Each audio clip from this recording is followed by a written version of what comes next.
Halo teman-teman semua, Assalamualaikum warahmatullahi wabarakatuh. Kali ini saya akan membahas mengenai peran pendidikan kependudukan menghadapi kompleksitas, dinamika, dan problematika kependudukan di Indonesia menuju generasi emas 2045 dalam Bincang Hangat, Dinamika, dan Problematika Kependudukan bersama saya, Sinta Nurfadila dari mahasiswi Universitas Jember.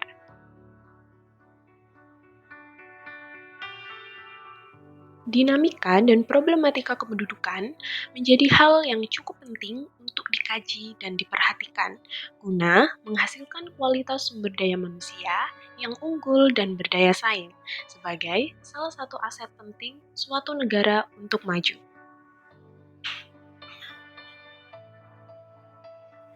Menuju generasi emas 2045, Kementerian Perencanaan Pembangunan Nasional atau Badan Perencanaan Pembangunan Nasional 2019 menyusun Visi Indonesia 2045. Dalam pencapaian Visi Indonesia 2045 terdapat 4 poin penting. Yang pertama, pembangunan manusia serta penguasaan ilmu pengetahuan dan teknologi.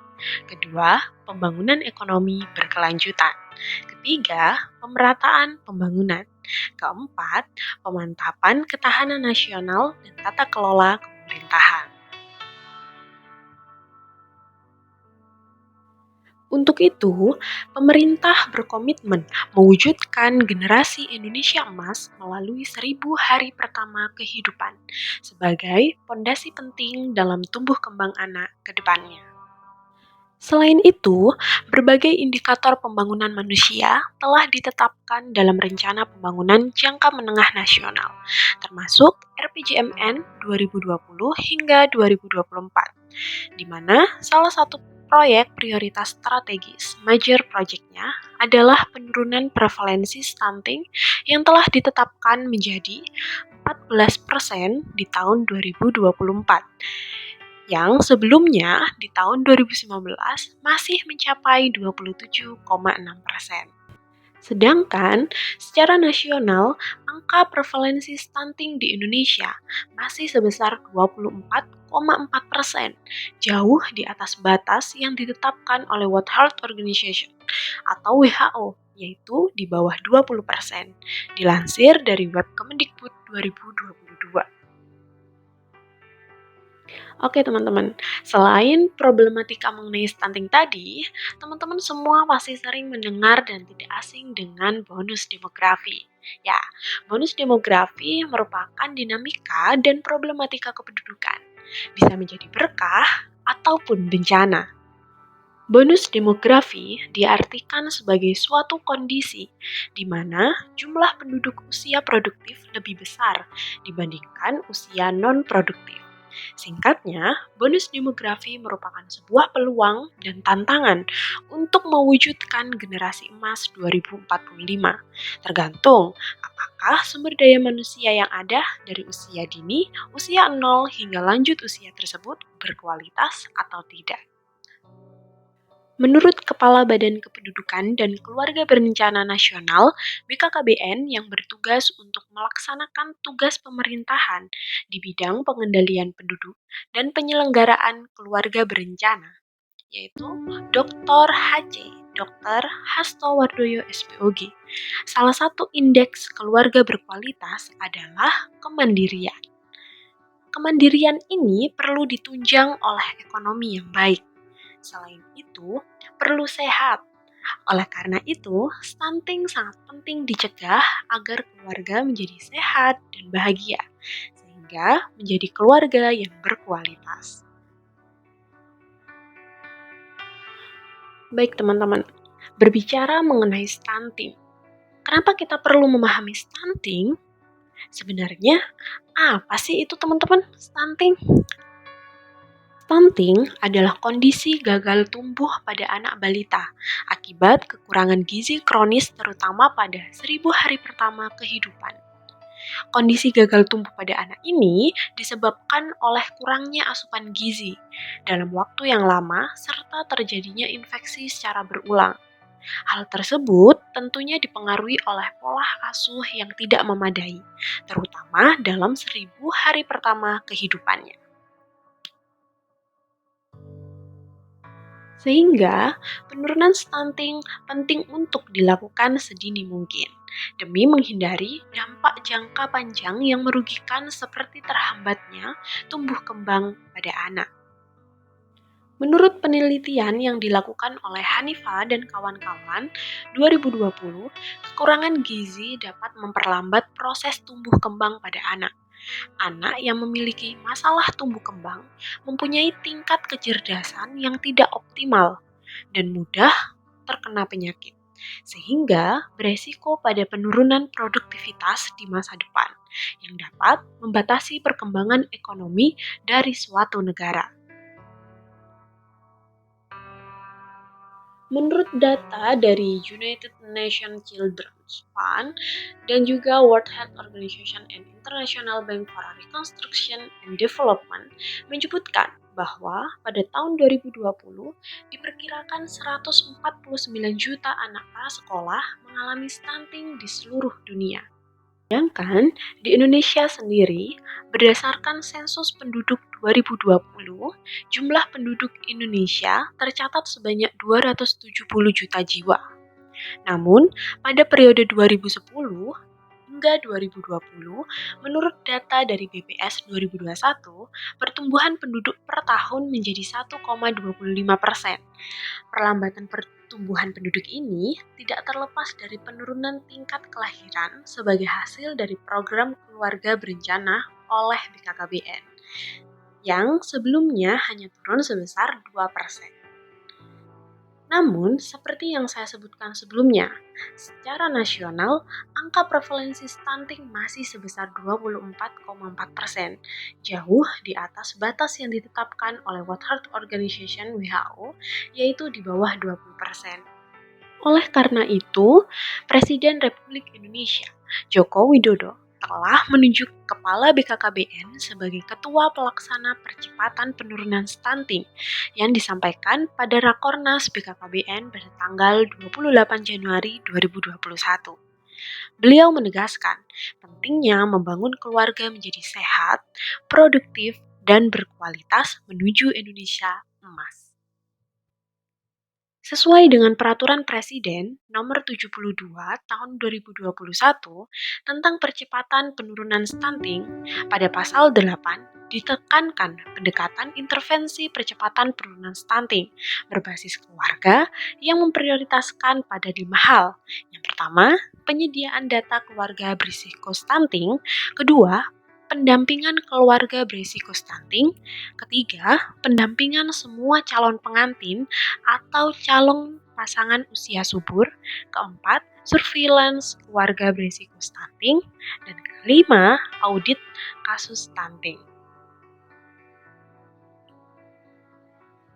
Saat ini, ada 12 provinsi di Indonesia yang menjadi prioritas Presiden Jokowi untuk penanganan penurunan angka stunting, yakni Aceh, Nusa Tenggara Timur, Sulawesi Barat, Nusa Tenggara Barat, Kalimantan Barat, Kalimantan Selatan, Sulawesi Tenggara, Jawa Barat, Jawa Tengah, Jawa Timur, Banten, dan Sumatera Utara.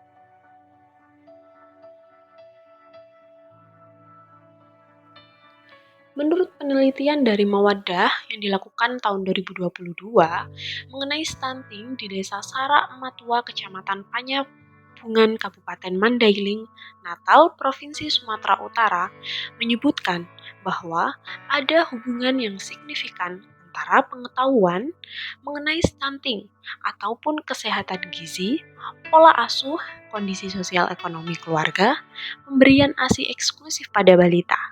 Namun, yang paling dominan adalah pengetahuan ibu mengenai kejadian stunting pada balita dalam menentukan asupan makanan. Selain problematika tentang stunting tadi, teman-teman, ternyata tidak berhenti dari situ. Komposisi penduduk menurut kelompok umur yang diperoleh dari olahan data BPS 2021, hasil sensus penduduk 2020, dan data dari BPS Bappenas United Nations Population Fund 2018 menunjukkan bahwa di tahun 2020 hingga 2040 usia 0 hingga 14 dan usia 15 hingga 64 tahun mengalami penurunan. Namun, sebaliknya teman-teman, usia 65 tahun ke atas mengalami kenaikan. Hal ini perlu diperhatikan teman-teman. Artinya, selain mengalami bonus demografi pada tahun 2035, bahkan puncaknya akan terjadi tahun 2032, serta persoalan yang kompleks mengenai stunting dan kesehatan gizi.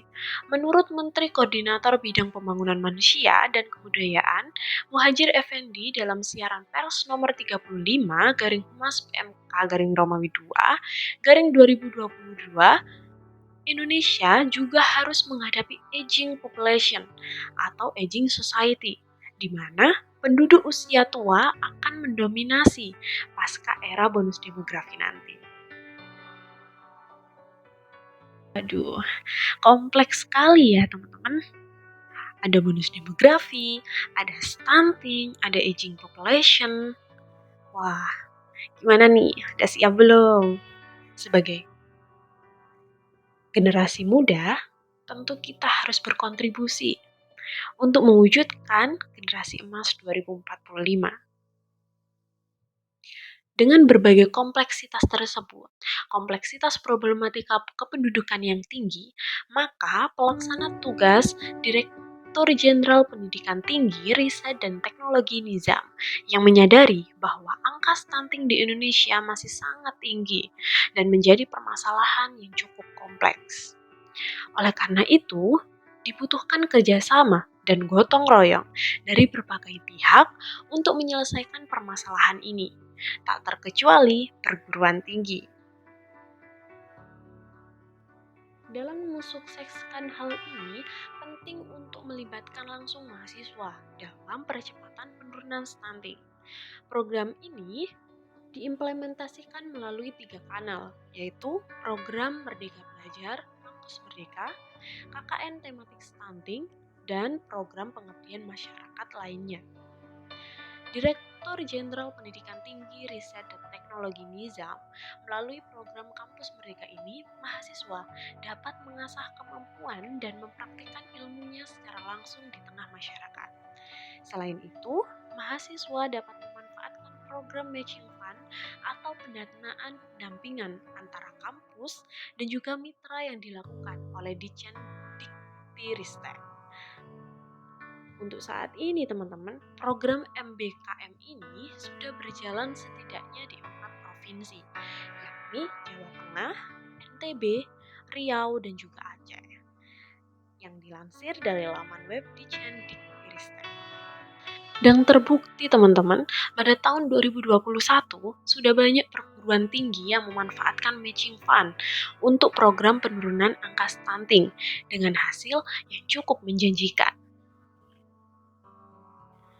Melalui Tridharma Perguruan Tinggi dapat berpartisipasi aktif dalam penurunan angka stunting di tingkat provinsi dan kabupaten melalui pendidikan kependudukan, yaitu meliputi penyuluhan mengenai stunting, dampak dan cara pencegahannya, sosialisasi mengenai pola asuh dalam pemberian makan, khususnya kepada ibu ataupun ayah, kebersihan diri dan membawa anak ke fasilitas kesehatan, serta pengetahuan mengenai pembangunan keluarga dengan memperhatikan 8 fungsi keluarga yang terdiri dari fungsi agama, fungsi cinta kasih, fungsi sosial budaya, fungsi perlindungan, fungsi reproduksi, fungsi sosialisasi pendidikan, fungsi ekonomi, fungsi lingkungan, serta fungsi keluarga total.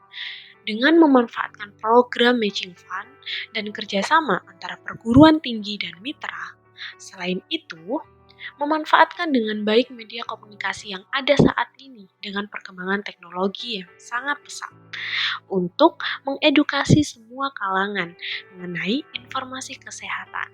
khususnya guna mendukung penurunan prevalensi stunting untuk mencapai sumber daya manusia yang berkualitas dalam mewujudkan visi Indonesia Emas 2045.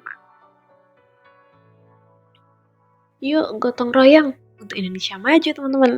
Saya Sinta, pamit undur diri. Assalamualaikum warahmatullahi wabarakatuh.